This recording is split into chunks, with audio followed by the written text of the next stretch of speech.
Hello, good morning from our studios in Banjul. Welcome to the week's premiere edition of the Good Morning Africa program right on Africa TV. It's Monday, the 19th of July, 2021, a day before Tabaski, of course, the Eid al-Adha celebrations in the Gambia. Of course, hopefully in so many parts around the world as well. So wherever you are, thank you so very much for joining us. And we wish you, what should I say, of course, let me take this opportunity to wish you a happy Tabaski in advance as we look forward to tomorrow. Inshallah, and of course we hope it will be a very, very joyous and wonderful celebration for all of us, and may Allah subhanahu wa ta'ala make sure that we witness many of it with good health, long life, and of course prosperity. And with that, as we return from the weekend, we have some very interesting stories to look at this morning, and of course discuss at length on some of the preparations regarding the Eid tomorrow, but of course also on the COVID-19 situation in the Gambia. The numbers are increasing by there. It seems to be a big concern of everybody, and of course we will tell you some of the measures that have been taken by the authorities. That is, of course, the government. Some of the health emergency measure has been introduced. We would, of course, bring you a report on that. Like I said, the build-ups for preparations for the Eid will also be discussed in today's edition. So stick around on that and many other stories that I'll be bringing you this morning. Thank you so very much. And once again, wherever you are, for being there. And of course, as always, for following this program from Monday to Friday. Mbokk ñu ngi leen di nuyu beneen yoon fii ci Africa TV ñu man mbégte del suba tey ci suba si la fas yéene àndaat ak yéen ci jotaay bi comme ni ñu koy baaxoo di defee saa su ne bu waxtu bi jotee te nag mu nekk Monday wala lundi wala boog altine yem ak fukki fan ak juróom-ñeent ci weeri July 2021 ñu àndaat ak yéen te ci jotaay ji. tey nag mu nekk jotaay bu am solo xam ngeen ne ñu ngi jógee ko ci weekend bi war a ñëw door week bi ci li am solo incha allah waaye tamit ñëpp xam nañ ne suba incha allah moom moo nekk tabaski fii ci réew mi waaye tamit jàpp naa ne fu ne wala dëkk yu bari ci àdduna si ëllëg la ñoo dal di màggal li nga xamante ne mooy tabaski bi su ko defee ñu profito si ndokkale ñëpp ci loolu ci julli ji waaye tamit ñaan yàlla may ñu jàmm ñu fekkee ko suba incha allah waaye tamit fekkee ko déwén ak at yu bëree bëri lépp luñ ci ñaan ak luñ ci jaamu yàlla nangul ñu ko mu fay ñu ci fay yu am solo macha allah di ñaanal ñëpp jàmm di leen ndokkale di wis ñëpp tabaski in advance kon nuñ ko waxee saa su ne di leen wax déwénati su ko defee tey ci jotaay bi incha allah comme ñu ngi jógee ko ci weekend bi ci dama ko waxee nañ leen digtal ay suñu ay xibaar comme ñu ngi koy baaxoo di defee tamit saa su ne ci jotaay ji. ci loolu nañ indi xibaar yu am solo li aju ci wàllu mbas mi xam ngeen ne mu ngi yokku ci biir réew mi tax na nag ku ne mu ngi ci bàyyi xel bu baax a baax surtout kilifa ñoom tamit ñu ngi jël ay jéego pour fexe aar nit ñi waaye tamit fàttali nit ñi ci li nga xamante ne mooy ci tolluwaay bu ñu toll parce que tamit ñu ngi dugg ci événement mooy ci tabaski bi jaxasoo bi ak ni ñu ko taamoo di defee am naa ne war naa utee ab tuut ci doxalin bi loolu tamit nañ ci ñëw def ci taxaw seetlu bu baax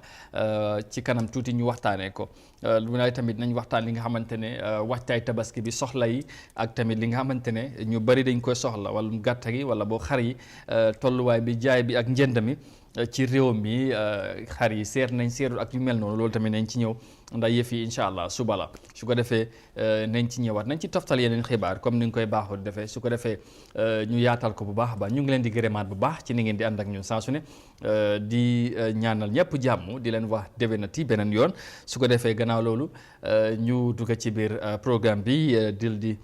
dooree ak suñu ay xibaar comme ni ñu koy defee saa su ne laata nag ñuy xuus incha allah ci kanam tuuti ñu gan ko yaatal. Well, of course, after that brief introduction and welcoming each and every one of you right now, wherever you are, to the program, and we go straight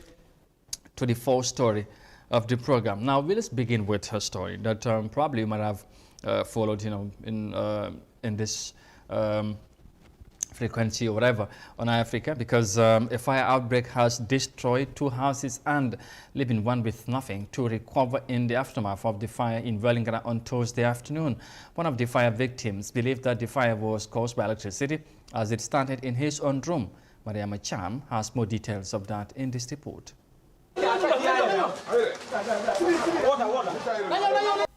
As people were quick to put out the fire, the flames escalated and left the two houses with nothing as most of their belongings perished in the fire. However, the family was preparing to conduct a charity today for their father who died this time last year. Now, instead of the charity preparation, the family is left with nothing but needs support from individuals to restore their house. Babukar Jallo, one of the fire victims who lost all his belongings in the flames, says the fire started in his room, which he believed is caused by electricity. Film started, yeah, it was just because of current. Everything started here in my room. It was just because of electricity actually. I can tell everything that was in the house, the chairs, two big mattresses put together, and there was money underneath the mattresses. I believe it was caused by electricity because there is nothing in this room that can cause fire. I was just at a friend's house opposite, so one of my neighbors had the explosion of the fire. So before I arrived, the smoke was already over the roof, and that's when we started to put out the fire, but it was so fast, but it was too fast. As the other house were able to recover some of their belongings from the fire, Babukar rescued nothing from the fire except for the clothes he is wearing and the shoes he was to dry outside the house. Didn't achieve anything inside here, so all was lost. We couldn't rescue anything in the house, so I lost all my belongings. I mean everything, including the materials sent from abroad and the money I kept in the house, which was just $11,000. Part of the money was mine, but the rest is a friend's money who asked me to keep it for him. It is a small room though, but everything was here, which is a total loss for me.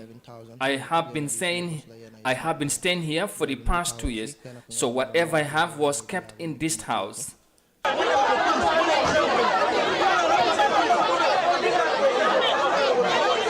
There was huge commotion between the firefighters and neighbors. Some of them argued that the firefighters would not enter the compound as they didn't come on time, that the fire was already put out by people upon their arrival. Fortunately for one of the fire victims, a bag containing $200,000 in notes was recovered from his burning house by neighbors who were helping to put out the fire without a single note being affected by the fire. However, the houses affected were severely destroyed by the fire and other belongings were also affected during the course of putting out the fire. Other victims could not talk because of the aftermath shock and devastation suffered from the fire. Reporting for iAfrica News, I am Mariama Cham. Thank you very much, Mariama Cham, reporting there on a very unfortunate incident that happened in one of the homes or houses in Bellingham where the fire outbreak caused a devastating damage to the family members, of course, one of whom, of course, lost almost everything he has in his house, which is very, very sad and unfortunate as well. So, like he said, it appears that the fire was caused by an electricity shock, maybe. The cause is yet to be established or to be ascertained. But whatever it is, it has been very costly, and of course, a huge damage as well there for the family or for those people that have been affected. And also in the of course, in the report, you can see the fire service personnel they are pushing and pulling within some of the crowd. It appears they did not respond on time, and it seems the people there were not happy with that. So probably they felt there was no need for them to intervene anymore. But whatever it is, I think also sometimes when these things happen, people feel otherwise, especially if the fire service did not respond in time for to help put out the fire. People might feel otherwise. So these things sometimes do happen, and these are some of the challenges that the fire service face. But then whatever it is, also they are also expected to respond when something like this happens. They are called due to one reason or the other. They also would always sometimes find it difficult, or maybe would not respond on time, and then before they arrived, it would it will be somehow late, and more or less after already, or a devastating, or the situation have already gotten out of hand. But I think we need to be more collaborative and work with them, because they also are here to support the Gambian people when such kind of incidents happen in wherever it has occurred. They should be called to come and intervene or support and help out to put out the fire. su ko defee rek mbokk yi comme ni ngeen ko gisee noonu ci report bi loolu safara bu génnoon ci week bi alxamis si benn kër fii ci Wellingara loolu nag lakk-lakk bu métti la woon comme ni ngeen ko gisee daanaka ci benn néeg bi dara génnut ci ndaw la tamit nee na lépp lu mu amoon ci néeg bi la nekkoon donte ne sax néeg bi rëyut waaye foofu la dencoon bagage yu bari su ko defee loolu tamit mu nekk li nga xamante ne mooy lu métti surtout ci jamono yuñ toll. waaye ñi ko masaw ci loolu gis ngeen mu ngi noonu images yi nit ñi yaa ngi doon struggle pour fay safara bi ci biir report bi tamit sax ñu ngi gis ñi nga xamante ne mooy fire service dafa mel ni teelu ñoo yegsi bu ñu yegsee nag dafa mel ni tamit ñu fa nekkoon daanaka kontaanoon ci loolu ba tax na xëj na push and pull amoon na seen diggante xëj na waxtu bu ñu leen soxla woon pour ñu agsi pour dimbali lañ pour ñu fay safara bi jamono jooju mënuñ ñoo yegsi xamuñ nag lii ko waral waaye lu ci mënta xew léegi lii dañ ko dee faral di dégg wala di ko gis ñu wax ne buñ leen koolee duñ teel a ñëw mooy ñoom fire service waaye tamit ñoom tamit léegi ñoo wax ne communication bi du teel a yegg si ñoom waaye tamit léegi trafic bi ak yu mel noonu wala sax duñ teel a locate mooy direction bi xam place bi fan la ak naka la loolu tamit nee nañ ay jafe-jafe la ñoo dund waaye tamit askan gi léegi dañ leen dee mere bu baax su fekkee ne ab safara génn na ci béréb te ñu woo leen teelu ñoo yegg si béréb yàqu-yàqu am bu ñu yegsee dañ leen di mere ba tax duñ nangu sax ñu dugg ci wala du def li nga xamante ne mooy seen liggéey soo mu nekk li nga xamante ne mooy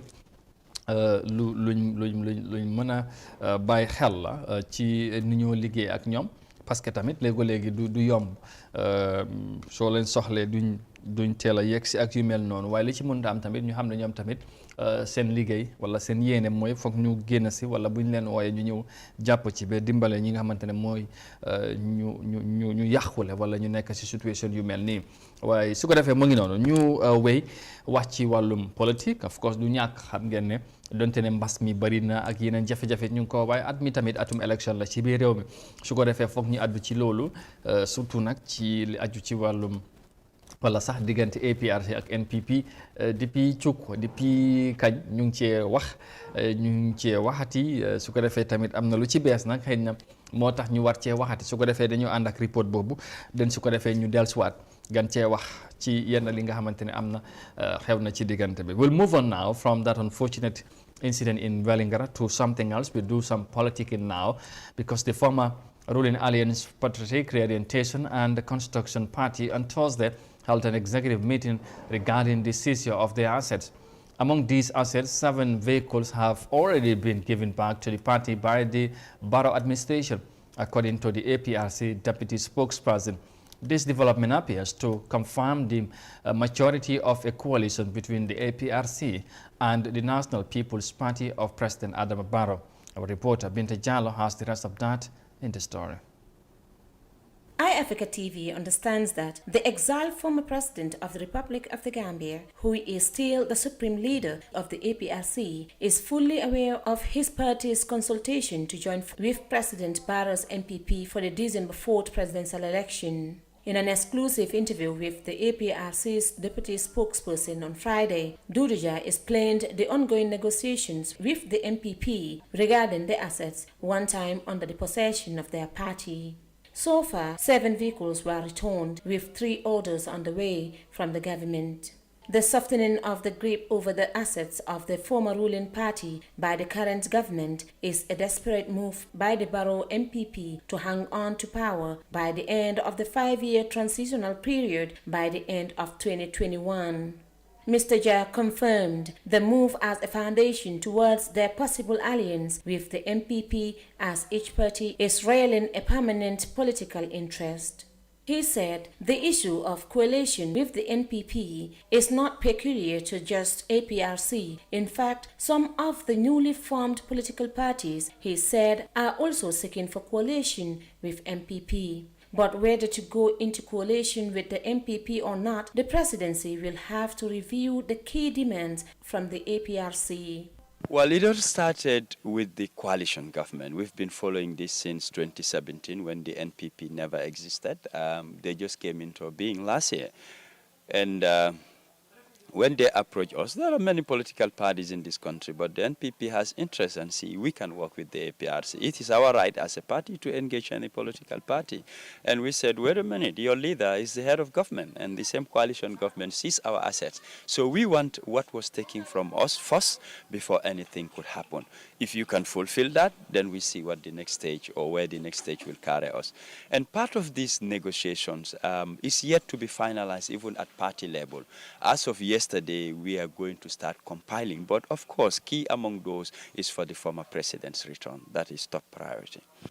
With regards to the allegations of the fraction within the APRC over the issue of coalition, Duduja urged party supporters to understand that they are politicians and not revolutionaries. He explained this statement as efforts to safeguard their party and that of its supreme leader, and that not everyone in a group can agree to every decision. We engage him all the time. Sometimes we even ask him for advice. He says, you people are on the ground. You look at what is best and you execute that.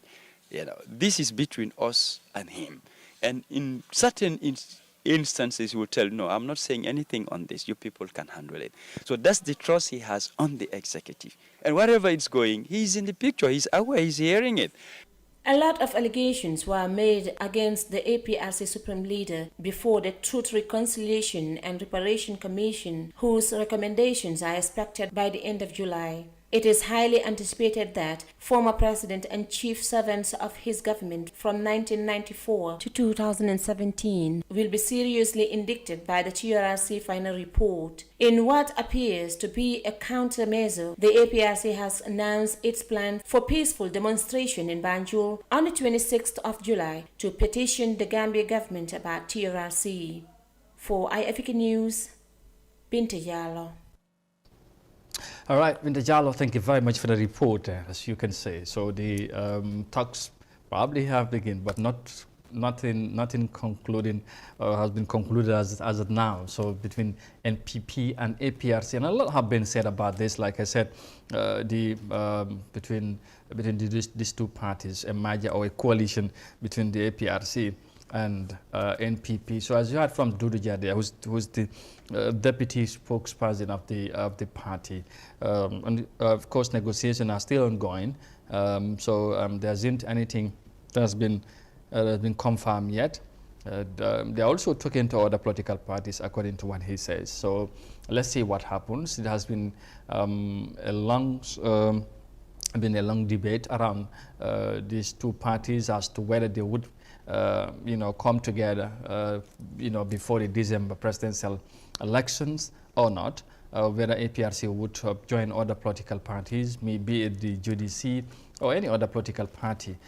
So we'll see how it pans out. But of course, the most interesting thing in the report is that APRC have started receiving some of their seized items or materials. So they have already gotten back 7 vehicles. All right, we understand some reports are saying 10 have already been now given back to the party.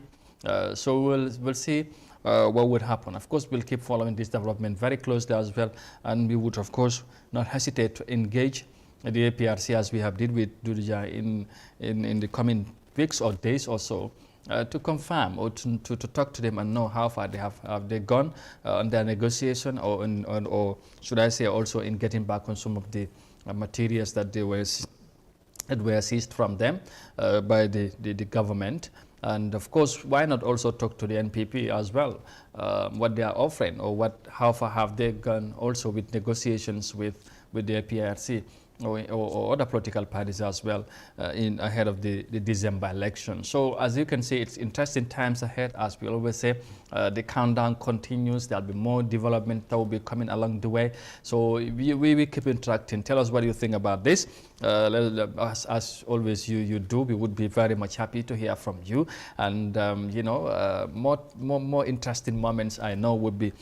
coming on as we get close to December. Today is the 19th of July. So July, August, September, October, November, we're in campaign, and then the D-Day will be on the on December 4th. That's early part of December, so we wouldn't. So we can't wait. I know, but like I said, before we get to that date, before we get to that time, or whenever it is, I know we would witness and see and hear, inshallah, many developments, many developments that also would happen along the line in terms of, you know, political parties, you know, coming together to form alliance, or of course to, you know, join efforts together to make sure that they would win the December election. So I think we will see more of this happens, and but then between APRC and NPP, it seems talks have started, and they are, you know, they are still ongoing, and probably as you can see, there is now maturity in their coalition talk or negotiation. So let's see what happens. Like I said, su ko defee rek mbokkaay kon ni ma ko waxee ba léegi comme ni ngeen ko gisee ci report boobu ci wàllum politique bi, APRC mu ngi noonu ak NPP bu président Barrow. Dafa mel ni waxtaan bi comme du nu mu ko waxee noonu ci report bi door na, waaye nangutu amagut nag ci parti bi ba léegi ak NPP wala beneen parti. Te moom sax nee na yeneen parti yi nga xamante tamit ñu ngi waxtaan ak ñoom APRC jéem a seet lan la ñoo mën a teg ci loxo parti militants yi ak tamit Gambians yi pour ñu wax leen yan ban taxawaay lañ am ak yan nangutoo la ñoo am balaa élection si. Su ko defee ñoom nag am nañ seen ay conditions ci nu mu ko waxee, bokk na ci ñoom xëj na ñoom ku ñoo àndal te tamit after election bi wala balaa election bi mooy njiiti réew mi bu fi nekkoon mooy président Jammeh foog mu ñëwaat ci réew mi. Loolu bokk na ci, waaye tamit li ci am solo ci xibaar bi mooy ci bagage yi nga xamante ne parti bi ñoo ko moomoon wala sax ñoom nguur gi nangoon nañ ko ci parti bi di APRC, dafa mel ni commencé nañ jotaat yooyu bagage. Bokk na ci ay moto comme ni ngeen ko xamee. So xibaar bi ñu ngi wan ne jot nañ ci juróom-ñaari moto jamono ji ci nguur gi ci niñ ko waxee. Am na nag ñuy wax sax ay fukki moto lañ dal di APRC loolu lañ dal di jotagum, waaye nag li ci mënta am na incha allah comme ni ñu waxtaanee ak du dina gën a yaatu ci yeneen jotaay. Ñu invite ku mu ñëw fii jàkkaarloo ak yéen, ñu mën a waxtaan ak moom, ñu xam lu gën a yaatu taxawaay parti bi ci négociation si fan lañ toll, ndax am na leen lu ci bees ci négociation bi wala moto yi rek lañ jotagum. Loolu tamit nañ ci ñëw, waaye su fekkee tamit ba léegi ñu ngi wax ak yeneen parti, loolu tamit naka la nekk di demee, fan lañ toll ci yooyu ak yeneen yi nga xamante ne mun nañ koo expect ci diggante bi. Waaye tamit mun nañu wax ak tamit NPP lan moo tax ñu gis ne développement yi mel ni commencé na am, ñuy delloo ay moto yi, ndax xam ngeen ne depuis 2017 ba léegi APRC ñu ngi ñaxtu di wane seen naxar ci nuñ jëlee seen bagage yi, te gom nañ ne loolu warutoon am, ñoom ñoo ko moom dañ leen ko war a delloo. waaye depuis boobu ba léegi loolu am mënutoon sotti ba jamono ji lañ ko gis, te élection si soreetul la lañ ci mën a jàngee ci wàllum politique ak ay mbiram yooyu yëpp mun nañ ci def analysis, ñu def si ay jàngat ci ni ma ko waxee. waaye ci kanam fii ba décembre lu bari mun naa feeñ ci diggante bi ci wàllum politique. su ko defee mun nañoo séntu lu nekk wala sax xaar lu nekk ci nuñ ko mun a waxee. su ko defee mu ngi noonu. Gannaaw loolu ci wàllum politique ci niñ ko waxee tamit mun ngeen cee continuer di addu, ñu wax ne nen yéen tamit ngeen wax ñu ne ngeen ko gisee ci développement bi nga xamante ne xew na ci diggante ñaari parti yooyu. ñu wéy addu ci leneen léegi, dañuy continuer wax ci wàllu mbas mi Covid-19 ak ay mbiram. Nguuri Gambia nag dal di jël ay jéego wala boog ay dogal pour gis ne ci yenn yi nga xamante ne mooy measures yu ñu jëloon bu fi mbas mi tare ñu indiwaat ko, fexe nit ñi sol seen face mask, social distance ak yu mel noonu. Ci samedi bii lañ waxoon ne dina door pour police yi génn pour enforce loolu, waaye nañ ànd ak report bi su ko defee ñu dellusiwaat nag sooga xuus ci loolu. We'll move on to our next report. Of course, this one is about COVID-19 for now, because given the accelerating slump in COVID-19 cases, government announced the revival of the previous emergency measures to suppress the third wave of the virus. Now, with the police fully empowered for the enforcement of the COVID-19 regulations, a $1,000 fine is prescribed for those found wanting. Public opinion saw that the situation is both worrying and reflective of fear. Here's more details of that in this report by Ndesise. In the wake of controlling the spread of COVID-19 in the Gambia, the government has imposed new restrictions of wearing face masks at all times in public places. Those found violating this regulation or failing to wear a face mask in public places shall pay a fine of $1,000 effective on Saturday. However, this decision did not go down well with the public, as many argued that the decision was prompt and most of them are not aware. One such is Samba Chad, who blamed the government for failing to inform its citizens about such an issue prior.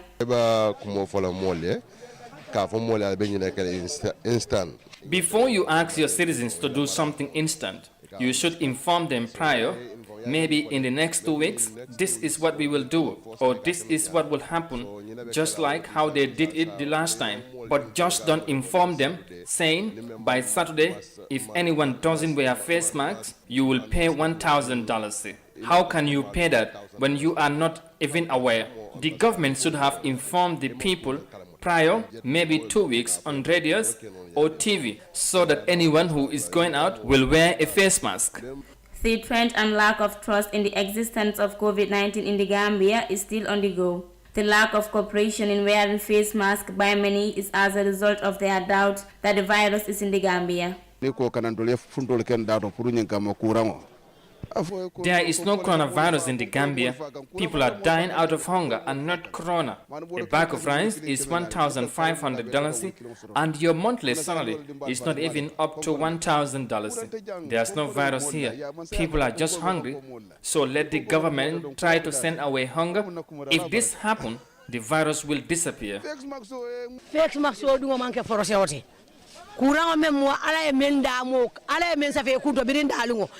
Wearing a face mask is not a force. Whatever is destined to happen will happen. Even if you wear hundreds of face masks, if Allah says you will have this virus, you will have it. Face masks cannot prevent anyone from that. It cannot prevent anyone from contracting the virus. So let them allow people to live. If anyone wants to wear a face mask, let them wear it. And if anyone cannot wear it, let them not wear it. Even if you wear this face mask, if it is time for you to die, you will die. They should not put any penalty of pay if you don't wear the face mask. Contrary to majority's concept about the new regulation, a vendor at Sarakunda Market supports the government decision, saying the regulation is there to save people from contracting the virus.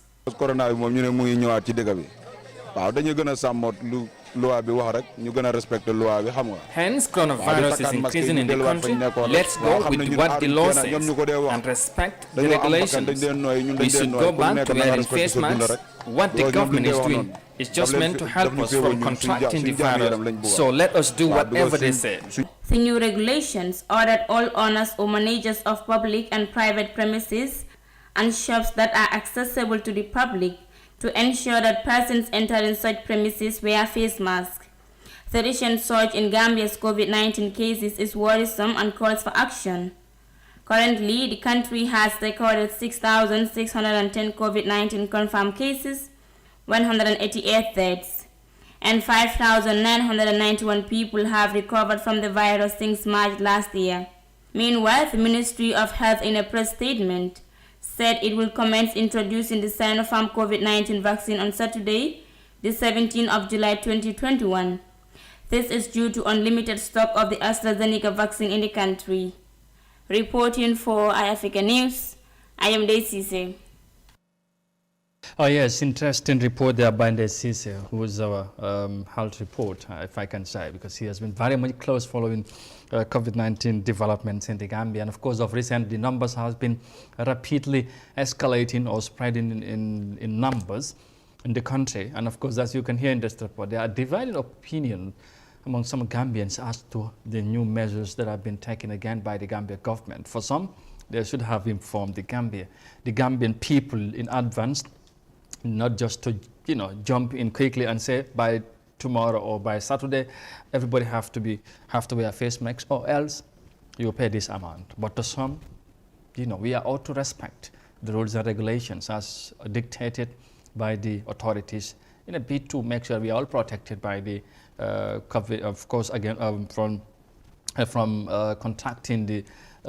virus. So that's how people view the situation at the moment. But as you heard from the report, the Gambia government announced last week that by Saturday, there was this last Saturday over the weekend, that people have to wear face masks, and the police were empowered to make sure that they will be out there to make sure that everybody wears his or her face mask. But was that the case or not? I would say, as far as I'm concerned, it wasn't at all. I was out and about over the weekend in different parts within the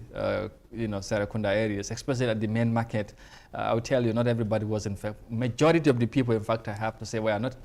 in face masks. And as you know, we are just in the Tabaski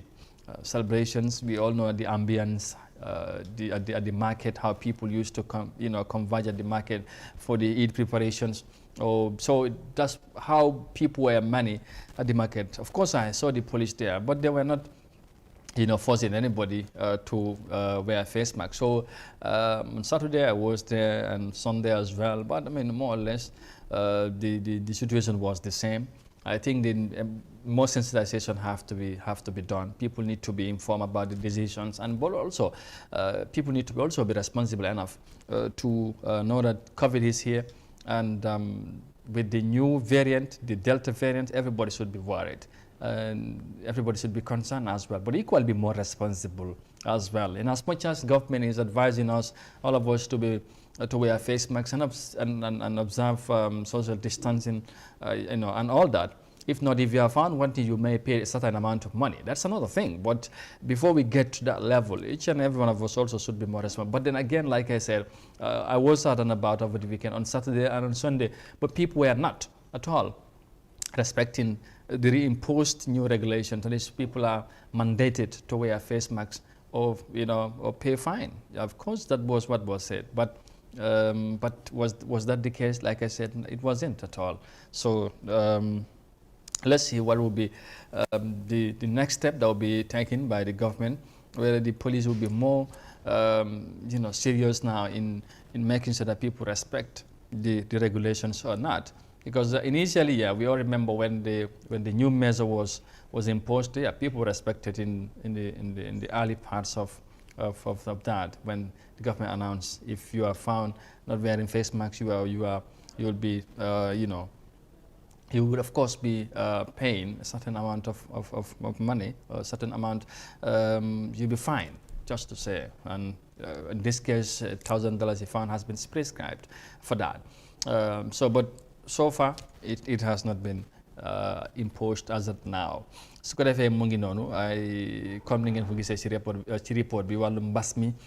COVID-19 ak ay mbiram mu ngi continuer di wéy ci biir réew mi mu nekk nag li nga xamante ne mooy lu doy waar la te tamit lu jar a bàyyi xel la nomba si yaa ngi gën a yokku waaye tamit virus bu génn bu bees bi nga xamante ne mu ngi ci réew mi comme ni nga koy gisee ci yeneen réew fu mu nekk ni bii moo gën a gaaw ci wàllaate tamit dafa gën a dangerous moo gën a garaaw waaye tamit leneen li ci rax mooy gis nañ nguur bi génne bataaxal di wane samedi buñ passé ni ku ne wala képp koy génn wala koy dem ci mbooloo da nga war a sol li nga xamante ne mooy face mask boo ko defut buñ la jàppee dañ ngay fay li nga xamante ne mooy $1,000 mooy $1,000 ma wax rek ne ndax loolu amoon na ci samedi bi wala ci weekend bi surtout ci wàllu marché bi ñi nga xam ngeen ne ñëpp xam ne ni ñu ngi waajal tabaski bi te jaxasoo bi bari na dama ne man li ma gis génnoon naa ci weekend bi ci samedi bi ak dimanche waaye gisuma loolu nit ñi bari ñu gën a bari soluñ face mask am na ñuy sol nag am na ñu respect waaye ñu néew lañ su ko defee loolu luñ mën a bàyyaati xel loolu xam naa kilifa yi ñoom tamit gis nañ ko seen bopp Serekunda bi may dem jaaraat fa ci weekend bi samedi ak dimanche li ma fa gis dama ne nit ñi soluñ ay face mask te jaxasoo bi dafa bari ci marché bi fees na tepp donte ne sax nomba yaa ngi yokku loolu moo am leneen tamit mooy nit ñi tamit foog ñu jëma bàyyi xel xam ne lii ku ko def sa bopp nga ko defal parce que tamit in as much as ne nguur gi wax ne ñu def lii or else dañ lay fine wala nga fay lii waaye tamit nit ki léegi-léegi moom moo mun a seetal boppam xam ne lii lu doy waar la te du la jàppee yow yaay loru te nomba yaa ngi yokku ko ni ma ko waxee am na ñi nga xam ne fu mu nekk ni ñu ngi ci situation yu garaaw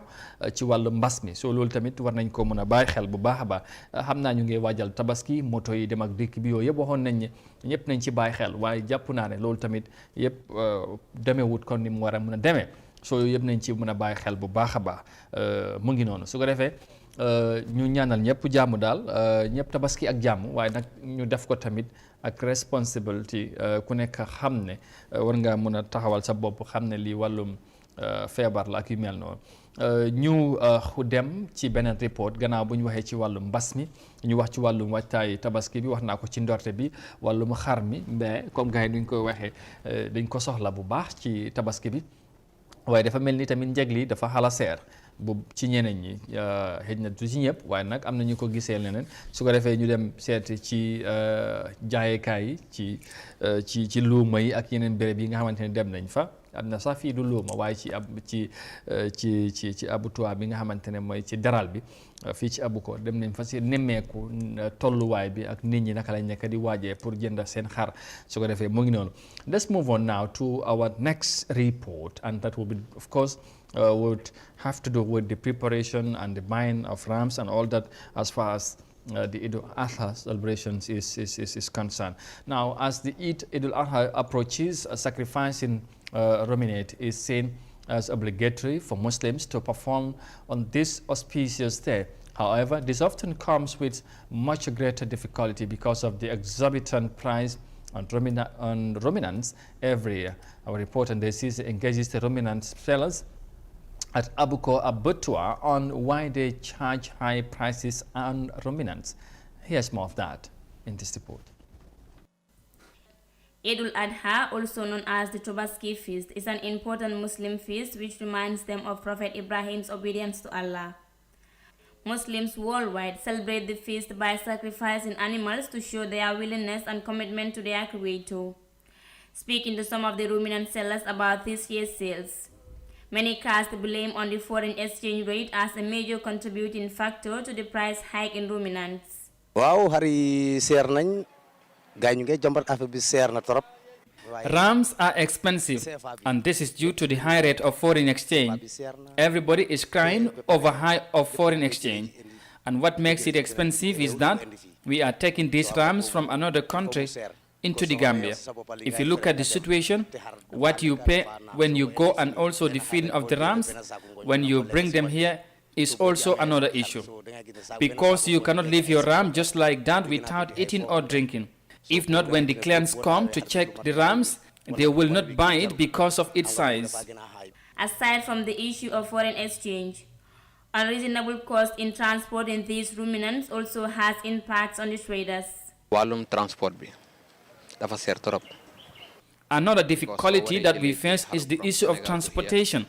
It is very expensive because if you want to bring your rams from Senegal to the Gambia, the amount it costs you, if you want to take that from each ram, the price will go at a very expensive rate. This is one of the problems we encounter. Transportation is expensive, and most of the drivers also complain about the expensive of fuel. We went to Senegal since last Thursday to buy these rams. Until now, we have not sold anything. Proper security to make sure that these rams are safe from theft is a concern too. As a result, Abuko Abattoir committee members call on the government to help them with detailed security guards. Parce que dignité ñu ngi dajal seen halal bi yëpp pour indi ko fii pour ñu jaay. These traders brought their rams here to sell so that they can earn something. And here in Abuko, thieves are many.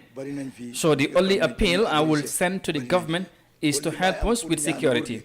These thieves don't sleep at night, so we also stay awake the whole night to guard our animals. I'm calling on the government to provide us with enough security so that we can sell our rams. Eid al-Adha, the feast of sacrifice, is the most important feast in the Muslim calendar. The giving of charity in the form of money, food or clothing to the homeless or the poor is another key tradition of Eid al-Adha. This year's feast will be celebrated on 28 July 2021 in most countries, depending on the sighting of the moon. Reporting for iAfrica News, I am Daisy Cisse. Wow, bunch boobu de ku ko amoon moom kenn du wax xar moom seer na ah loolu moom ndey wala boog. Thank you very much for that report. And of course, it's about Tabaski's preparations. Ram sellers also giving their own version as to why rams are,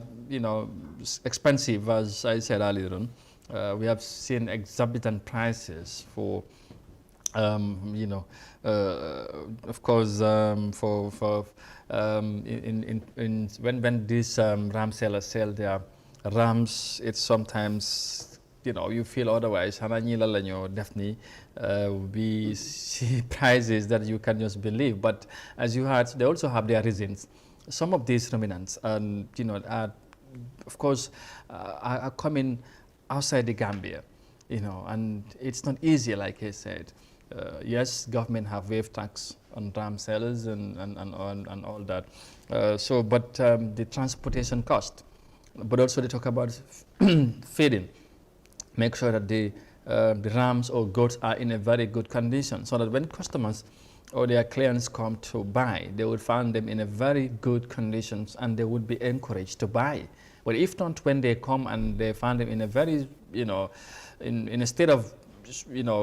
that are not encouraged, that are not tempting for them to buy, they would not. And at the end of them, it is them that would continue to face difficulty in keeping their animals. So that's the problem. All right. So there are many factors that are included, as you can say, transportation, protection, feeding. So what can we learn from this as a country? I think this is not something new, by the way. We have been talking about this for many, many years. Every year is more or less the same. Most of the rams or the animals that we need in this period are coming outside the Gambia.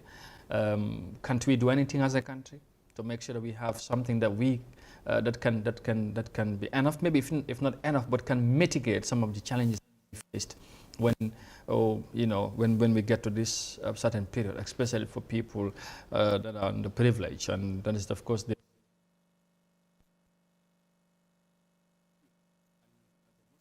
times you feel, you are not obliged to do it per se. It's not an obligation, but somehow it's something that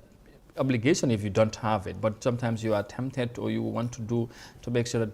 as a family man or as a family head,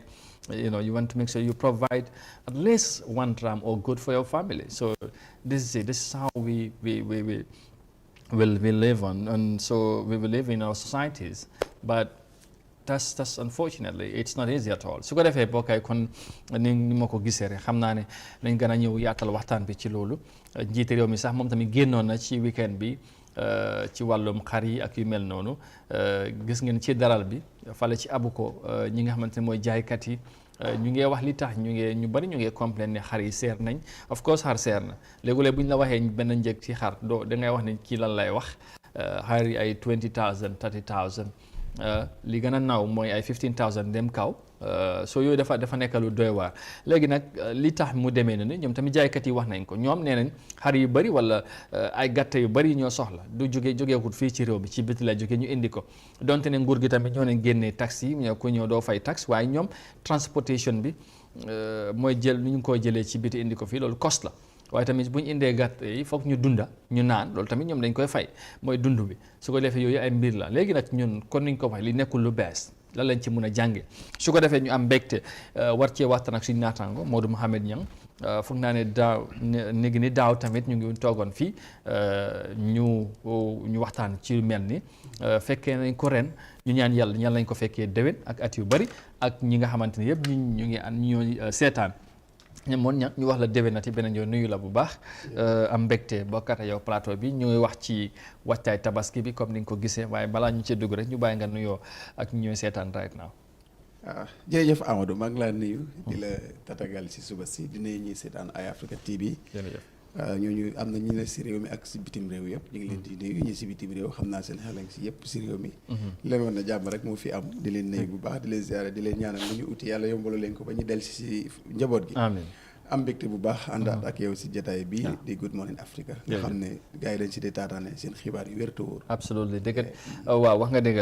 waa diaspora bi xam naa ne tabaski bi ak yu mel noonu comme ñu ko miin a def fii xam naa xel yëpp ñu ngi fii comme waaye noo ko waxee ñu ngi leen di nuyu ñoom nag dañu am walla bu rëy ci plateforme bi waaw ñu ngi leen di jaajëfal baax baax seen contribution waaw gis nga yére yi bëri ñoo ko jënd wallaahi dañ leen war a ñaanal jàmm tigi waaw definitely parce que buñ sànniwu ren seen loxo lambaay ñaaw na day gën a ñaaw ñaan waaw am na ki ma dañ leen war a ñaanal ñaan fañ ne tam jàmm am fa nga jàmm soo koy ñaan Amadou waaw na daj wallaay bul ko dee ñaan sax dama d'accord ma sax réew nangam ñaan ko si àddina bi waaw fu nekk waaw parce que fu ne rek nit ak fa waaw te soxla na jàmm waaw te jàmm ku ne moo ko soxla loolu dafa am solo bu yàggul sax ma ngi doon wax ak keneen ki nga xamante ne mu ngi am mbokkam ci biti mu ne kooku def ko war a yónnee xaalis waaye fu mu dem line bu mu fa fekk ki ci ay Gambien yi nga xamante ne ñu fa war a yónnee xaalis mu ne dafa bëri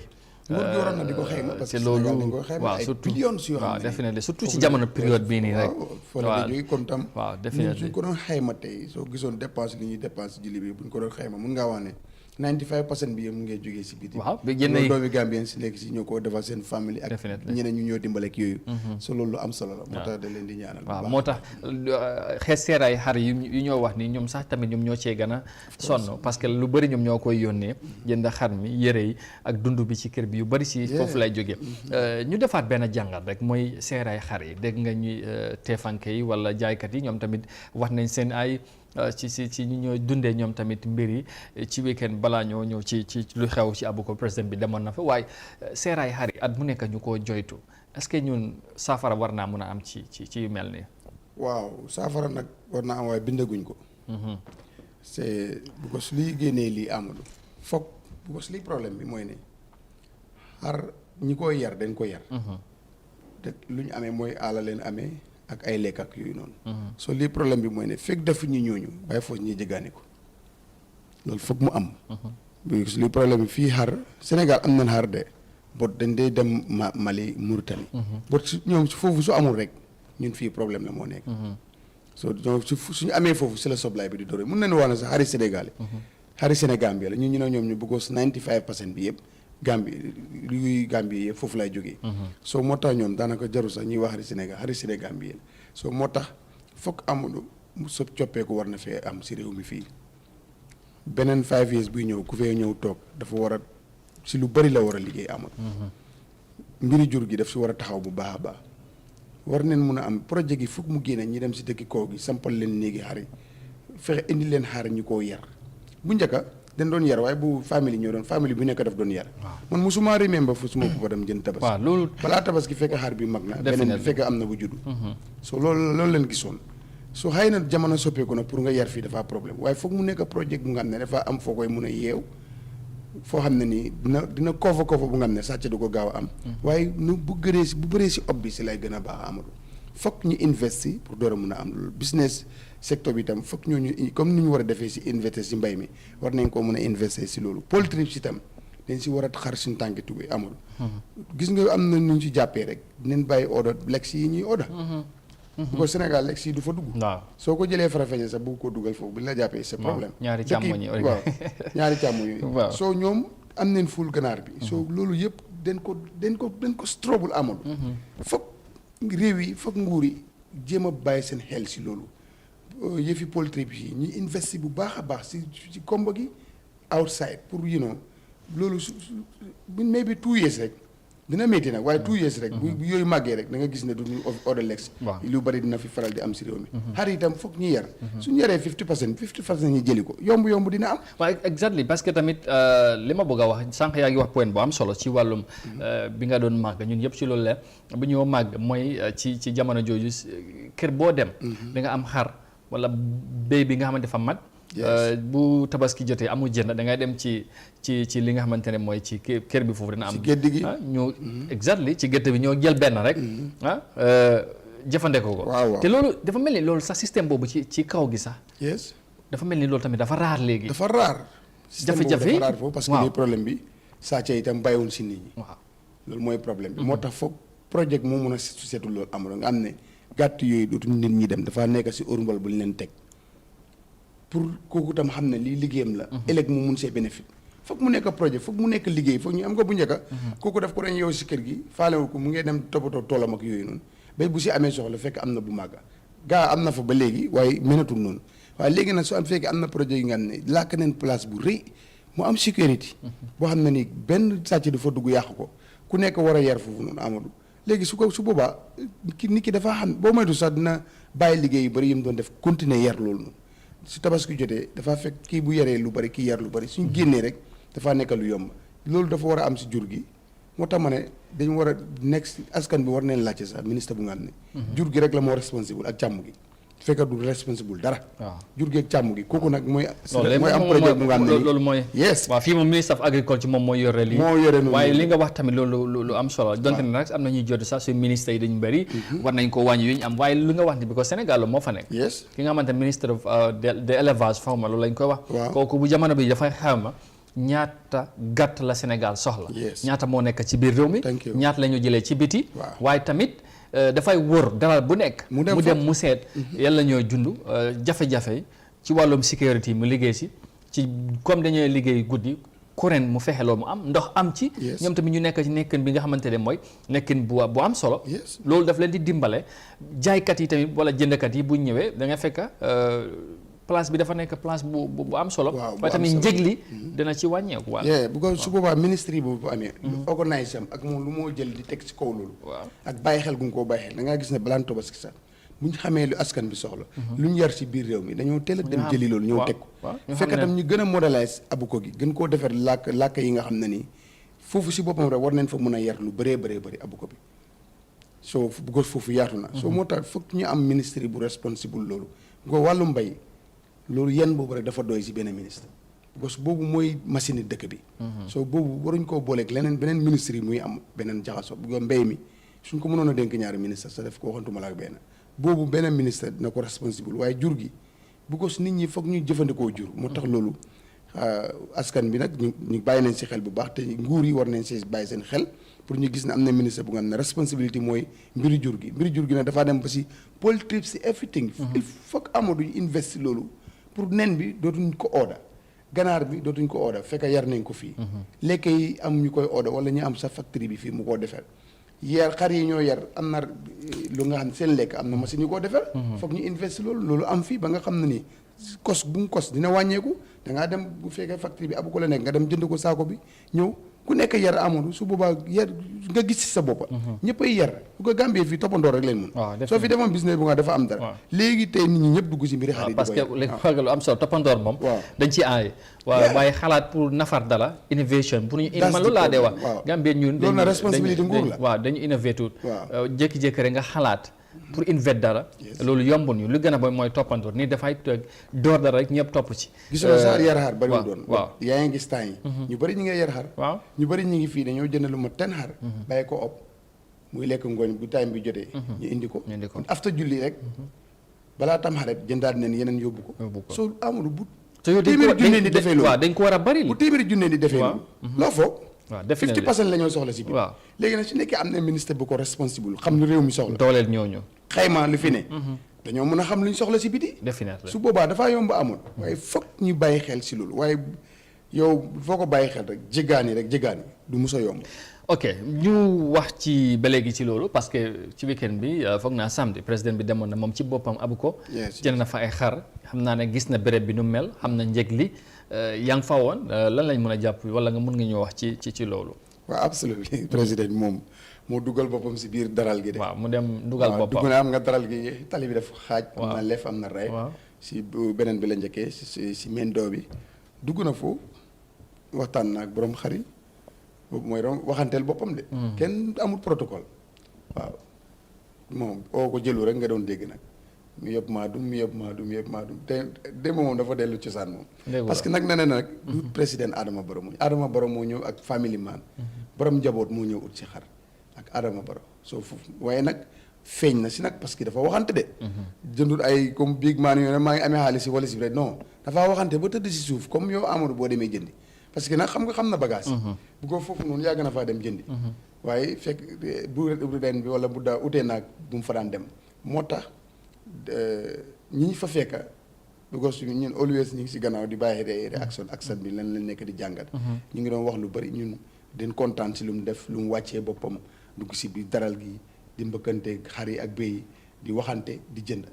di jënd da ngay wax dafa waxante comme yow mu amul yow mu dem si daral gi jëndi donte le mu ngi am njëg bi soo loolu mu ngi laa wan ne rek xam na lu fa nekk parce que yàggoon na faa dem di waxante te itam ñëm fa fekk rafetlu nañ ko parce que soo bàyyi xel si gannaaw ñu ngi wax ne ñun lu mel ni leen bugga président bi mel ni leen bugga parce que wàcc na si suuf si ground bi di wax ak nit ñi te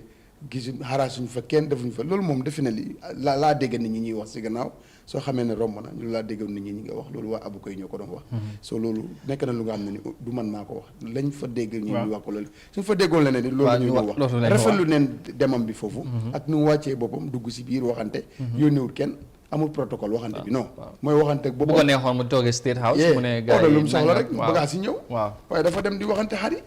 dafa xool xar mi sax na la woo ko jël wala bii ñaata la fay naa nangam presse yokkal man lii soo lifin duma mun a ok kon def naa nangam loolu waxante yi ñëw la ku nekk noonu la dee waxante man sax su ma demee loolu lay waxante so it was very simple lu mu defoon simple na ñam fa fekk rafetlu nañ ko waaw. ok léegi beneen bi mooy loolu moom comme rafetlu nañ ko am na beneen boor tamit ñu ko gisee leneen parce que dem na fa di xam nga président moom fu mu dem nit ñi dañ faa bari. su ñu xamee ne yegg si na jaxasoo bi. te samedi boobu la nguur gi waxoon ne ku fay dem da nga war a sol face mask ak jaxasoo bi dañ ko war a wàññi. moom mu dem fa jaxasoo jaraat bi nit ñi gën a bari ñu ne président bi moom moo njëkk a yaaxal waa bu nga xamante ne boobu moom feeñu face mask ne nit ñi soloon nañ ko am na si ñenn because bu moo ñëw ku nekk area bi wala ku bëgg a wax ak moom di nga sol face mask waaye mbiri jaxasoo moom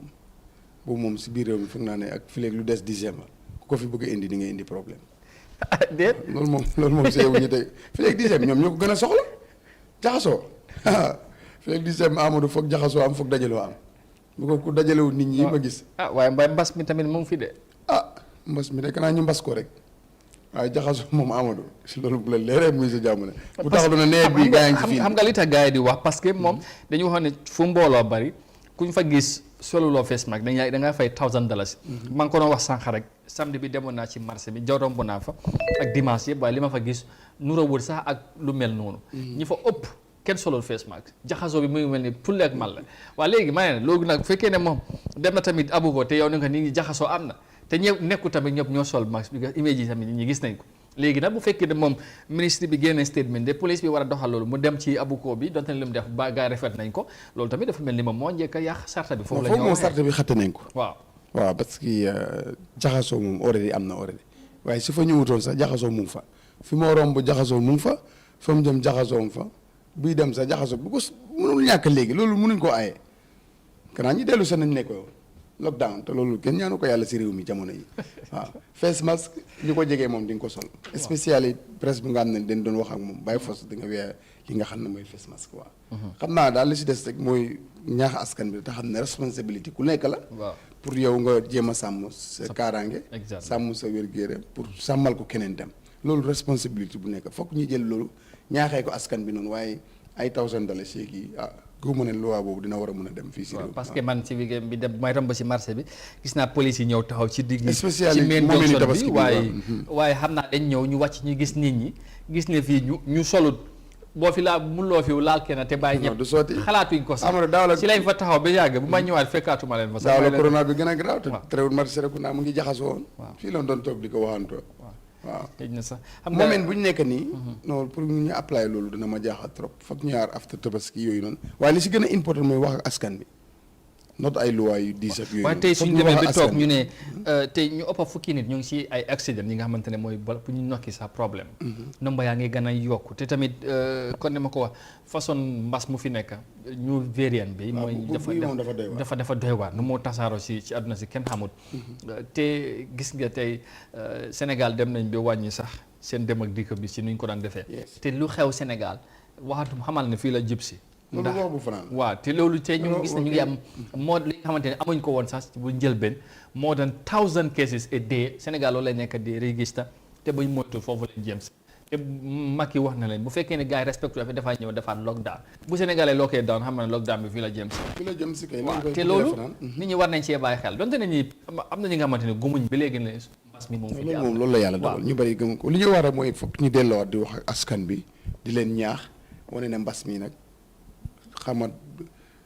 demoon neen ba am half time waaye bu ñëw nii dafa doy waar third wave bi moom doy na waar trop su ko defee dañoo wax askan bi gën leen see ñaax delluwaat ministre yi am na responsabilité waaw ñoom tamit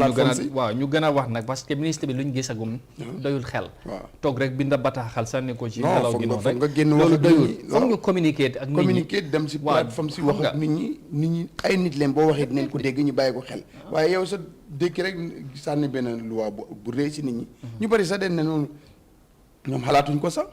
ñu bëri dañ na xalaatuñ ko sax pour dem fay tam kon fay $1,000 dina ñu bëri waaye li problème mooy ne dafa war a am loo njëkkee communication bi is very important nga dem wax ak askan bi yónneel say ndaw si plateforme si bantabaay yëpp ñuy dem di wax ak nit ñi gis nga loolu amul lu mun a dugal si xeli nit waxtaan daf am na boo waxtaanee def fukki nit am nañu ko jëriñoo jël neen ko ñooñu mun neen dem wax ak ñeneen jël ko boot ay kayit bataaxel yooyu dañ ko war a wàññi dañ war a génne di wax definitely te kilifa yi fii du dee nangoo loolu that's the problem ñoom fii réew mi loolu mooy problème ñoom lu des rek binda ay press release rek ñoom dañu foog ne jeexal nañ si fan naa àgg na lii government spokesperson bi moom dañ ko dee wax pour moom mu wax ci media bi bariwul ba pare lu gën a ba dafay binda rek mu tasaare ko loolu baax na waaye si li ko xam ne yow journaliste nga waaw ba pare yaa yore kaddu nguur gi nekk journaliste kooku moo war a fan la wax war a nekkee problème dafa war a wax askan bi moo ci war a communication ministre tam kooku journaliste la waaw definitely so why not ñu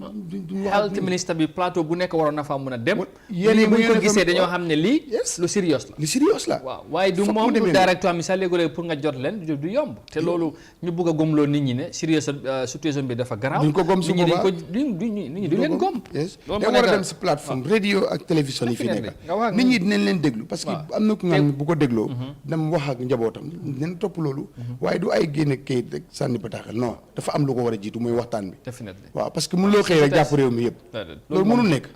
loolu feeñ na si weekend bi bu ñu waxee samedi ba li fa gis ci marché bi xam ne ni ñoom war na leen lii mënuñ cee jàpp kenn waaw because da ngay compter ñu sol masque Amadou loolu na is very serious lu nguur war a moytu muy loolu joxe dogal askan bi respect guñ ko waaw loolu mbaa yow sa bopp respect nga sa dogal si report bi sax ñun bu gis nga buñ demee wax ak ñoom dañ ko wax ñu ne ñii luñ ko defee woon lañ ko war a dañ waroon a teel a wax ak nit ñi teel leen fàttali ñaax leen ñoo leen fii nag ba ci ay benn semaine wala ay ñaari semaine boo leen ko defut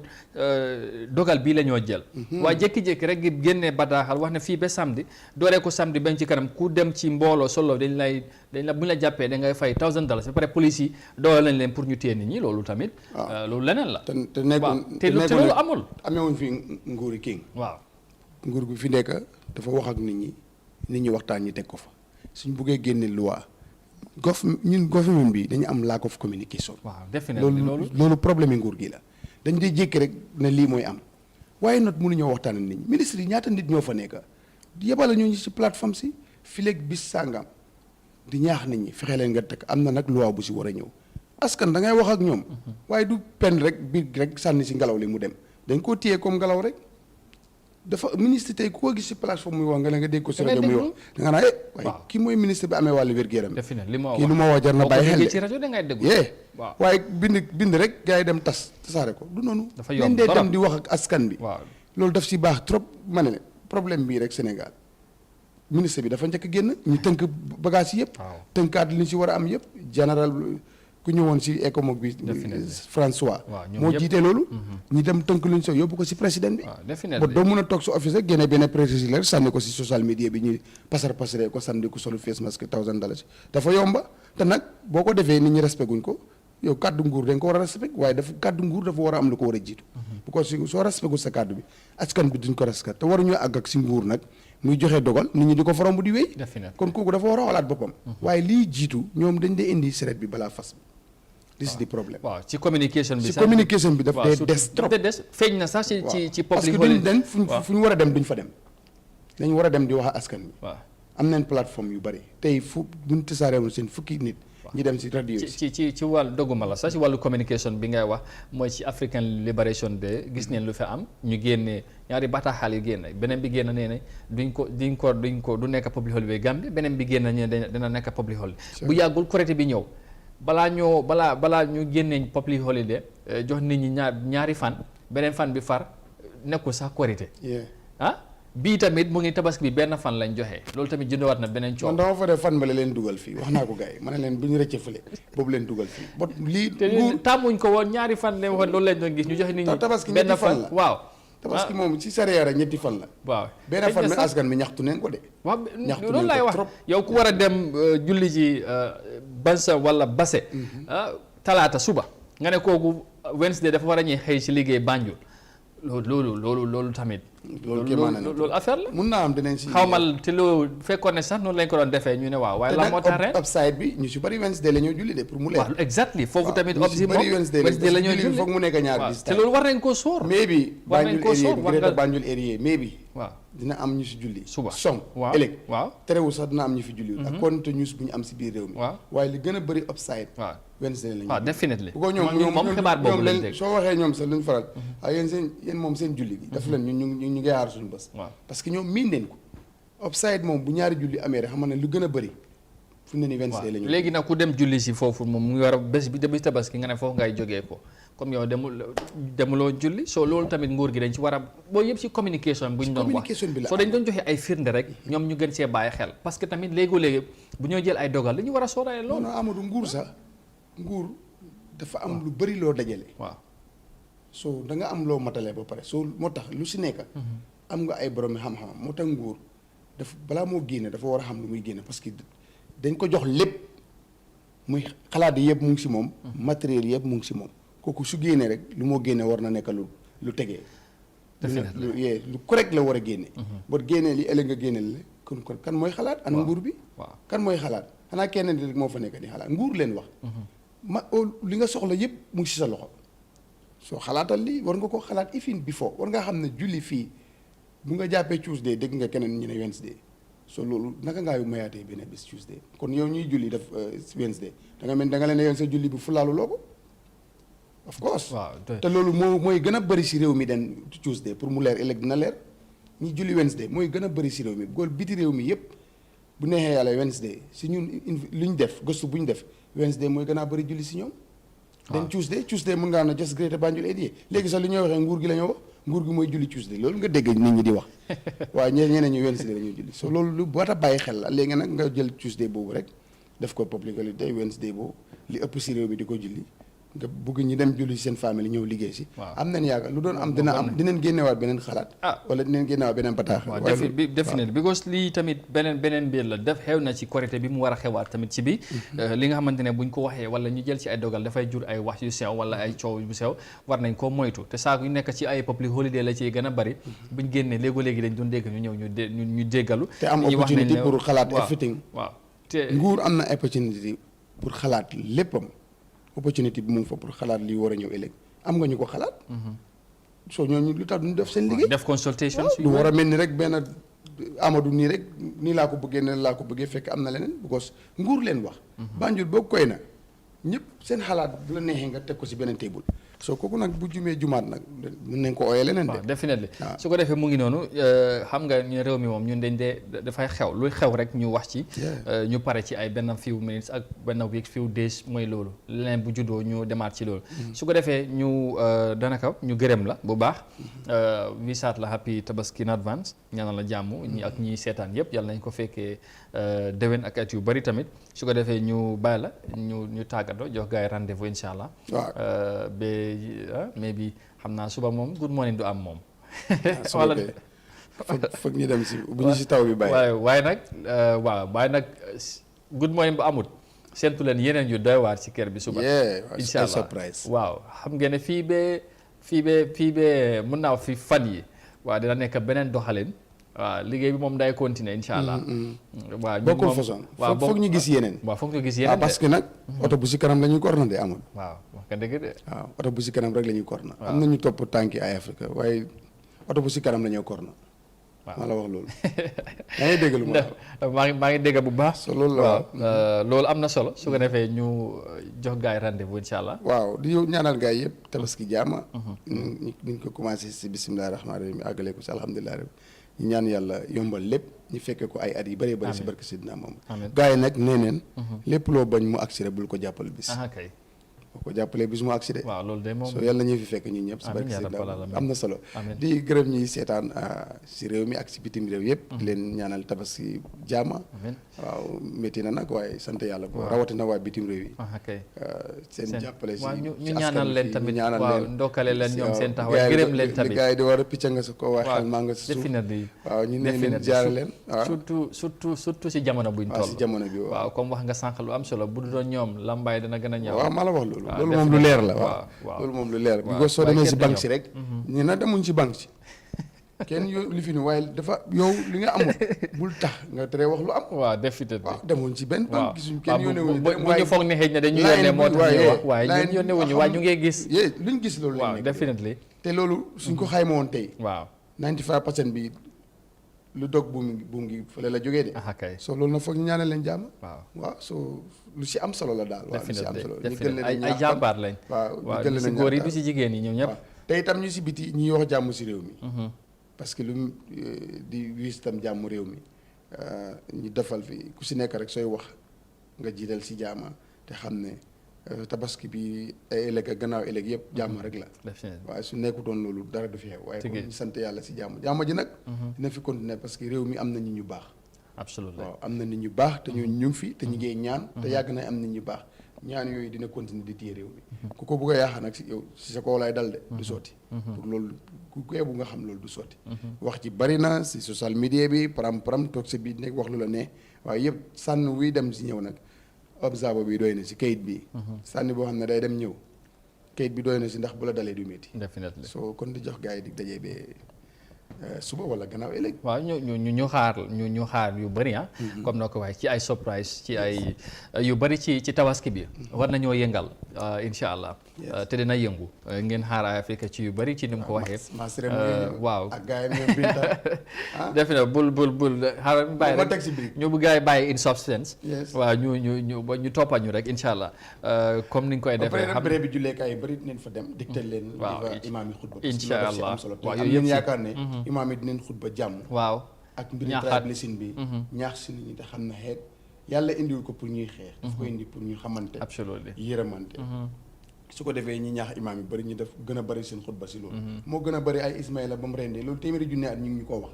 dafa reen noonu Ismaïla xar mi ñëw ak jógee àddina loolu dégg nañ ko déggaat ko neen wax jikko nit ñi wax nit ñi wax jàmm loolu mooy xutba bi da ngay xutba ak jamono Ismaïla dañ ko doon rendee xar mi ñëw 100 years ñu ngi ko fee wax nit ñi xam nañ ko ba pare waaye neen wax nag nit ñi ni ñu war a dundee mbiri xeet yàlla indiw ko pour ñu xeexante imaam yi neen xutba si loolu ba pare dafa am lu feeñ si newspaper si sax xam naa waxoon naa sax nga tàggatoo waaye da ngay toog ñu jàngataale lii benn yoon because am na benn imam bu wax yeneen kàddu yi nga xamante ne sax human rights ñu ngi ko condemn léegi bëggoon naa nga dem waaye naa la téyewaat because wax nga lu am solo dañoo jël break rek ñu ñëwaat indi leen newspaper si ñoom tamit yan xibaar lañ xewe ñu ànd ceeg moom def ci jàngat bu gàtta rek laataa ñoo tàggatoo at the half of a mark ñu jox leen rendez-vous incha allah ba beneen yoon waaye nañ jël short commercial break and we come back.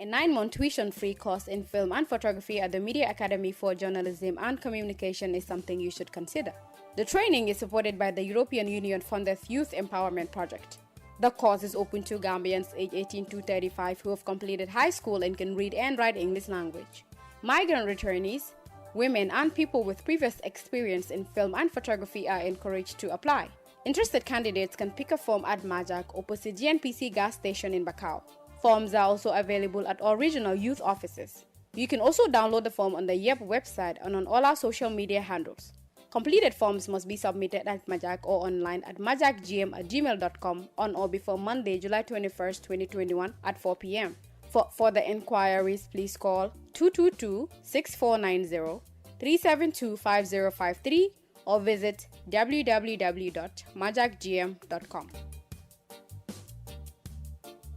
Welcome to Staples, the office superstore for all your office needs, office furnitures, office equipment, office kitchenwares, office stationery. Get all you need for your workplace. Office desks, chairs, workstation, conference table, computers, printers, monitors,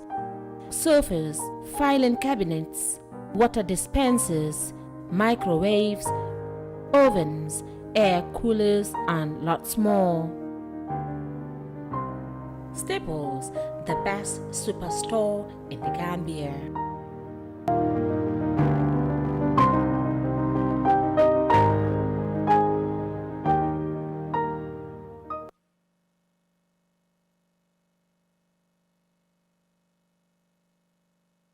Welcome back, and thank you so very much for joining us again. This is the week's maiden edition of the Good Morning Africa program right here on Africa TV with myself, Amadou Kanti, and Modu Mohamed Nyang with me in today's edition. Now, we are just going to round up quickly on what the newspapers also are reporting on this Monday morning as we head to the Tabaski celebrations, and we're going to start with the Standard newspaper. The Standard newspaper is reporting this morning saying victims outrage about protest reparations as government ask government for rescue. All right, and My Party says APRC must not be discriminated, as you can see on the paper there. And journalists urged to maintain neutrality in election reporting.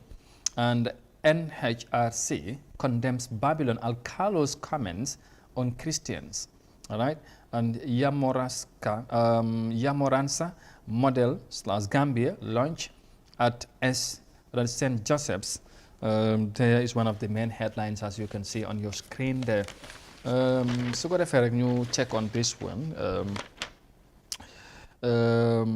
Okay, I want us to check on what the National Human Rights. This one is more a sensitive one, but the National Human Rights Commission is aware of a video recording on GTTV in which a man purported to be the Alcalo of Babylon, a statement near Lamen village in the West Coast region, made derogatory statements about Christians. His comments included his disapproval of the construction of a church in his village or allocating a land for such purpose. Wow, lii mun ñang comme niñ koy waxee li nga xamante ne mooy National Human Rights Commission dañ génne dal di condemn ñaawlu kaddu yi nga xamante ne Alcalo Babylon génne na ci vidéo ci niñ ko waxee ñu jàpp ne moom moo nekk ci vidéo boobu ñu gis ko muy wax ci wàllum christianism ci ne moom dëkkam du nangu gaay samp fa ay church wala du fa joxe land bi nga xam ne nañ ko samp church gaay ñaawlu ko nag bu baax di condemn wax yooyu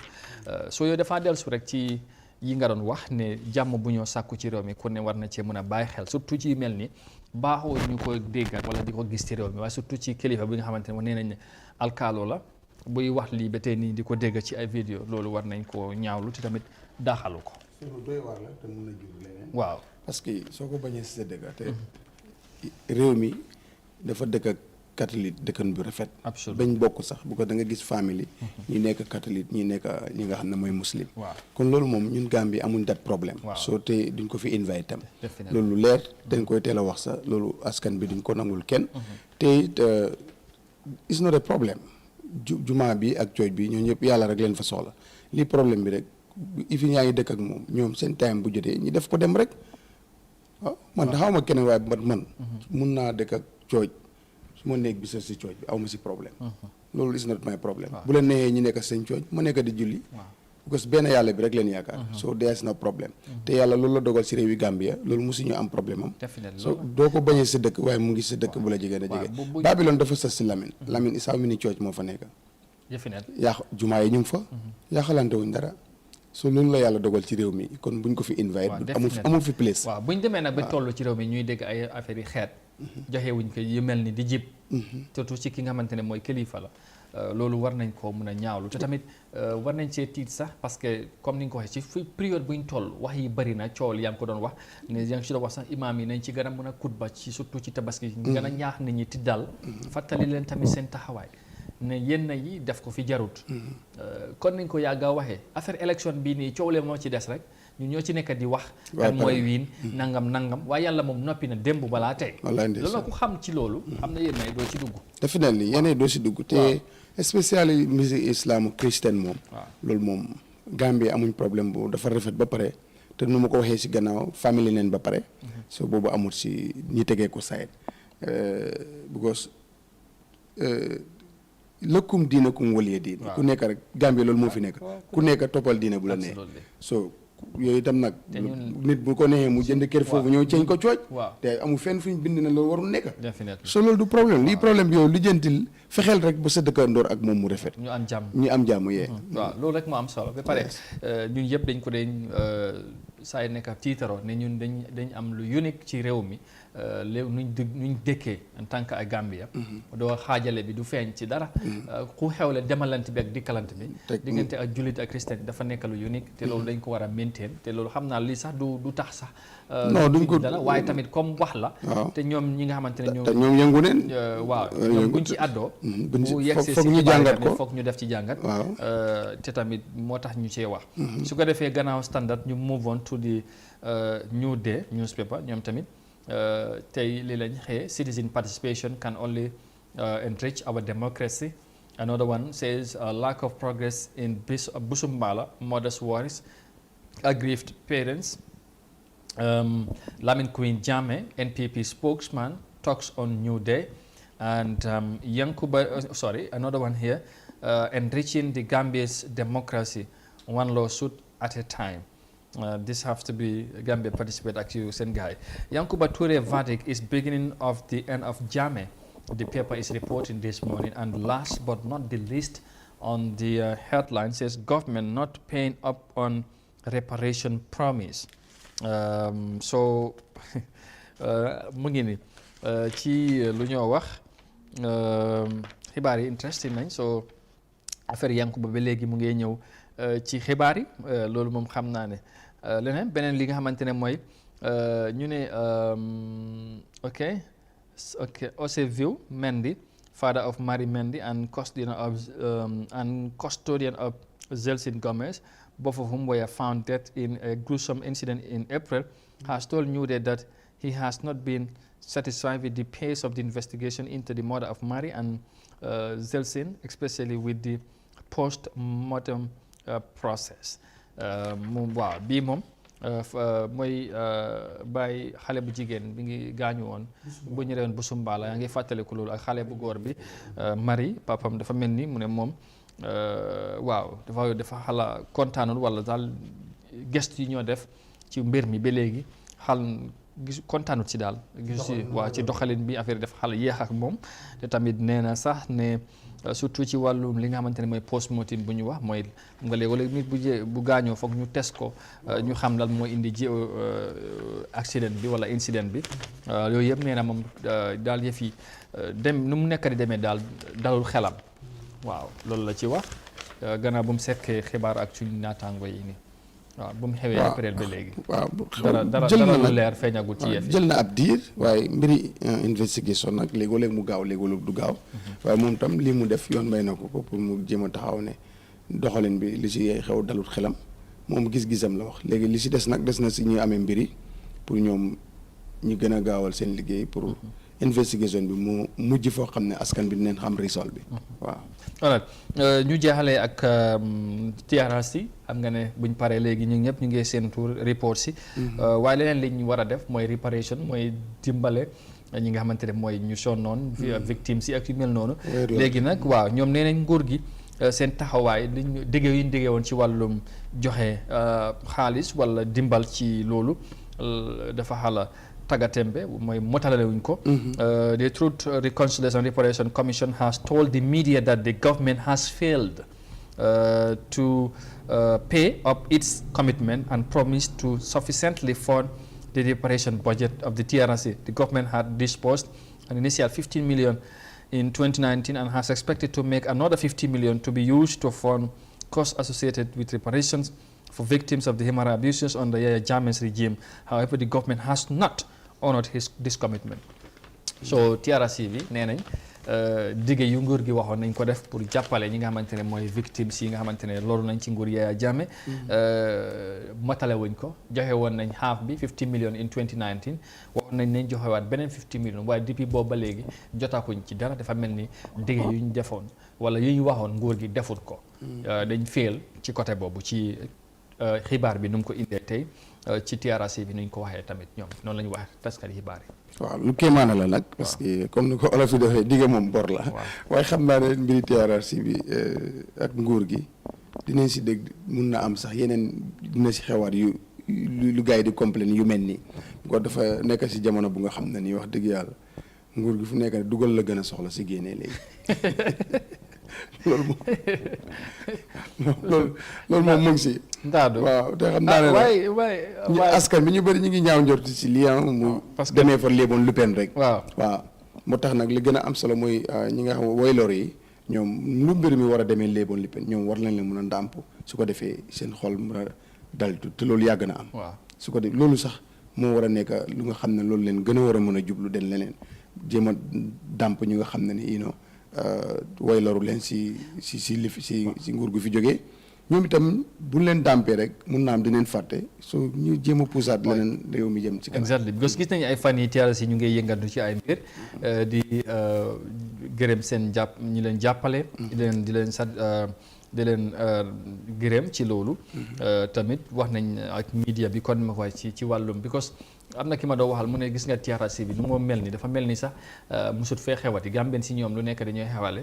jamono ji kenn du dëgga muy addu ci affaire TRRC xanaa li koy mën a déclarer rek mooy report yi bu génnee ñu xam lan lañ ci dëxëñ bu boobaa tamit xam naa nañ ci coow ay fan ñu pare ci waaw mu ngi noonu su ko defee gannaaw loolu ñu jeexale ak The Voice newspaper finally ñoom tamit seen xibaar ni nañ Gambia launches project to avoid election violence. Another one says 4 coronavirus patients on oxygen. Sànq rek ñu ngi ko doon wax ci mbas mi.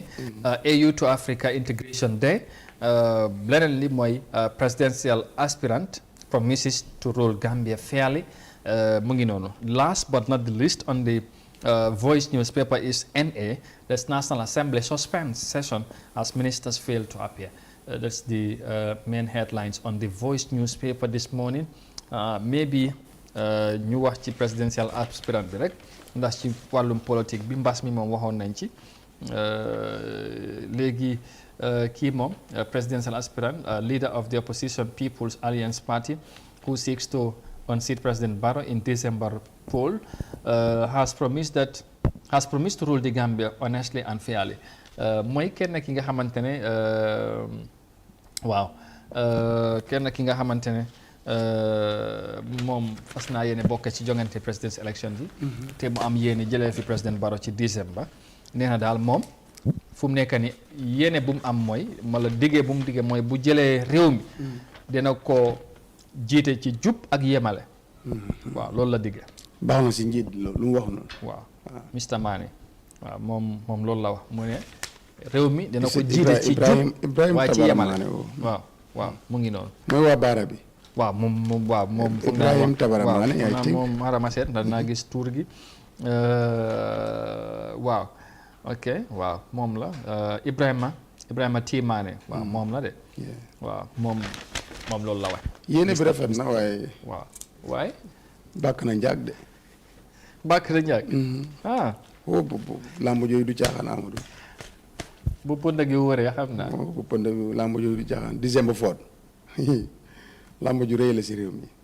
waaw ku nekk na bàkku rek dem tuus wax nit ñi li nga yéene rek li si des askan bi ñoo ko amee ñooy decide am na si raay te xalaatam tam rafetlu leen ko parce que nag njiit moom saa yoo amee njiit bu jubal yemale rek njiit loolu am nañ si yaakaar ci wax rek wax dëgg moom réew mi ñun loolu lañ soxla waaw loolu lañ soxla réew mi ci jub waaye yemale ndax léegi-léegi da ngay jàpp est-ce que ndax loolu nag ñu bëri dinañ ko wax waaye bu ñu accès ñu ko dox jëf bi waaw mooy mbir mi soo accès daal kolo parti bi ak sa gars yi la séq ngay gën a seet waaw loolu tamit red white blue white green bi moom da nga koo tegegum fële boobu dana naaw si bunti pale bi rek ak li fi ni waaye fële nga koo tegegum sa interest lu muy nekk mooy ñi cross capet ñëw yaay compagnie nga bëgg ñu ñëw fu nekk loolu mooy gis-gis yi ñëpp nag fexee niñ ku si ne sa langue gën a riis moo fi gën a bareegum waaye daal December foot mbëri bëri neen so loolu am nañ si right parce que soo bàyyi xel 2016 candidate si bëri wuñ doon soo boobu ñu bëri amuñ soxla pour yi fi parce que lu bëri jaraluñ ko woon te xam nga li ci lifin mooy CNG bi mooy AIC dañ signé combat yu bëri ay mbër yu bëri ñoo fa jël ne joxe nañ avance waaw léegi nag fu mu nekk ni waaw lu des rek mooy promoteur yi teggal làmb ji te ñu ngi see dox te moom mooy promoteur bi waaw te gis AIC bi waaw moom mooy lépp de so lu am solo la waaw dañ bëgg na xaar tam fu mu nekk ni lii lañ do bëgg di xaar not ku nekk nga indi sa xalaat askan bi seet xalaat di tege ban moo leen si gën a jubu ñu votal kooku. ok so loolu moo politique boobu leen soxla. waaw sa yéene da nga ko war a indi ak lan ngay def si mbay mi. loolu wér-gu-yaram am nañu ko xalaat fii njàng mi war nañu am debate political debate. political aspirants yëpp ñu taxaw. jàkkaarloo Gambien si wax ñi ñoom lan la ñu amal. ñoom ñëpp ñu tàggaloo comme ni ñu koy gisee yeneen réew yi waaye loolu fexe nañ ko fi. yu passé parce que waaye du am rek gaa yi duñ ko nangu ay mitin luy ay gaa yi duñ ko nangu tegalal nit ñi maa la ko wax xalaat nga am si mbay mi gaa yi duñ ko nangu ndax gën na xalaat bu fi nekk foofu askan bi jàngat waaw njàng mi mbiri wér-gu-yaram bi yoon yi waaw gaa yi duñ ko nangu so yooyu def réew mi li ñu fi war a defar dafa bari yow guñ ko nangu yow xam nga ne seen lamb ji sax bëggoon nañ ko def waaye da ngeen bañ yaa ma ko gën a xam waaw yéen boo leen bañee nag santuma la présidentielle nag gaa yi duñ ko nangu waaw waaye nag li am solo la parce que loolu xalaat yi xel yi ku da nga xam ne ci li la ñoo xam nga ci la ñoo wax ak li la ñoo dox waaye su ko defee rek ñu yem fii tey ñu gërëm la beneen yoon tey xam nga bési arafa la ñu nga ñaanal ñu rek ñu tëj jotaay bi ba insha allah ba ci kanam waaw loolu lu am solo la tey ci barke bés bi rek yàlla dafa jàmm si réew mi nawet bi tam ñu commencé nii taw yi am na solo tey bu baax a baax parce que wax dëgg yàlla tooy na taw na ñi ngay dem jiwoon ne sa komba gi dem amuñ doon ndox mu bari ñuy bés tamit bés ku ñuy dem jullit yëpp ñoo na leen jàmm ci yoon ñu dem ak di wax drive yi ñu def ndànk waaw relax waaye bëgg a dem ay trip mu dee indi jiyee police itam ñu bàyyi xel loolu bu baax parce que war na mun a bàyyi xel moto bu yee rombaat plate number bi mu ngi fa soo gisee ne kenn nit ki la ñu ne ko mu bàyyi xelam te xam ne te parce que dafa passé waaye bëgg a daw ñëwaat te ñeen yërëm nit ñi dem si pass yi waaw te xam ne rek dafa romb métti na trop démb rek gis naa kenn ku nga mun a Brikama costarul is $10 but now is $50 so loolu dafa doy waar dafa doy waar si ñoo xam ne ñoo seq tabaski ñoo mu neen suñu doy waar ñu bàyyi waaw loolu ñu bàyyi si xel bu baax rawatina nag ñiy dem basse yooyu noonu di dénk driver yi ñu daw ndànk dal ndànk yal na yàlla def ñëpp ñuy julli ji ñëpp si jàmm ñëwaat si jàmm incha allah si barke Seydina am jërëjëf Modou Niang ñu ngi lay gërëmaat beneen yoon ci kàddu yi am na solo yéen tamit naka noonu ñu gërëmaat leen bu baax ci ni ngeen di ànd ak ñun fu ngeen mënta nekk ci àdduna si di ànd ak ñun ci jamono ji ñu ngi leen di gërëm waaye tamit di leen ñaanal jàmm di ci sakku di koy sakku ci yéen bu baax a baax naka noonu tamit di leen wis happy tabaski in advance ñaan yàlla ñu ko fekkee déwén ak at yu bari yàlla na nangu lépp luñ ci jaamu incha allah joolaa yi ak séeréer yi ñu def ndànk ci xar yi caalit bi ak yooyu tamit ñu bàyyi ko xel bu baax a baax di leen jox dig daje incha allah beneen yoon xam naa du ñàkk ci tuy gën a yàgg ñu dajewaat fii ci kër bi di leen wax jërë ngeen jëfati thank you very much and bye for now